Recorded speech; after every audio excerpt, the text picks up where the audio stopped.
तो भगवान की पहली कृपा क्या है भक्तों? कोई कहता है बहुत पैसा है तो कृपा है, कोई कहता है व्यापार बहुत अच्छा चल रहा है तो कृपा है, किसी को एमएलए की कुर्सी मिल गई तो बड़ी कृपा है। अरे भक्तों, ऐसे कितने व्यक्ति हैं जो भगवान शब्द का अर्थ नहीं जानते, भगवान को उल्टा सीधा कहते हैं, फिर भी नोटों में खेल रहे हैं।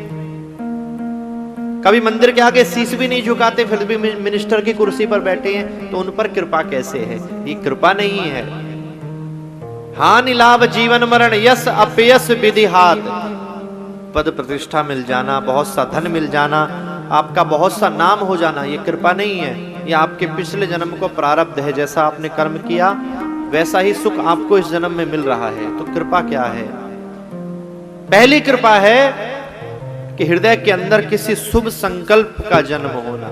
शुभ संकल्प किसी अच्छे कर्म को, परहित के कर्म को करने का जन्म होना, यह है पहली कृपा। हमारे आपके चाहने से किसी अच्छे कर्म को करने का जन्म नहीं होता हमारे अंदर।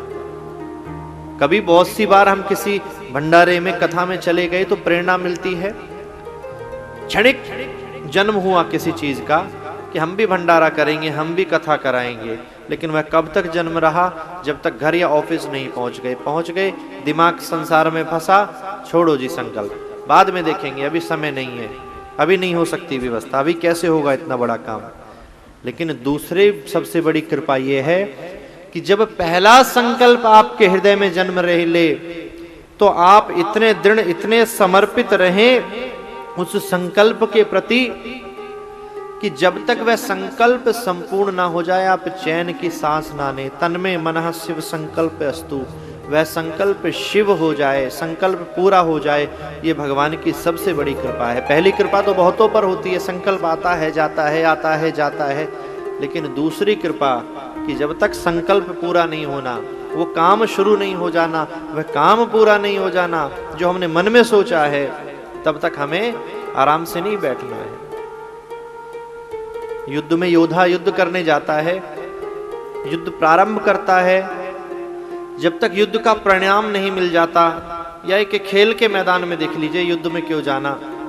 युद्ध शांत करने के लिए तो कथा ही सुन रहे हैं। एक खेल में देख लीजिए, एक फील्डिंग करने व्यक्ति जाता है, बैटिंग करने, बॉलिंग करने जाता है, तो जब तक मैच का परिणाम नहीं निकल जाता, कौन हारता है कौन जीतता है, तब तक वह अपनी पूरी ऊर्जा झोंक कर रखता है उसमें। किसी भी तरह परिणाम हमारे पक्ष में आना चाहिए, चाहे कुछ भी लगाना पड़ जाए।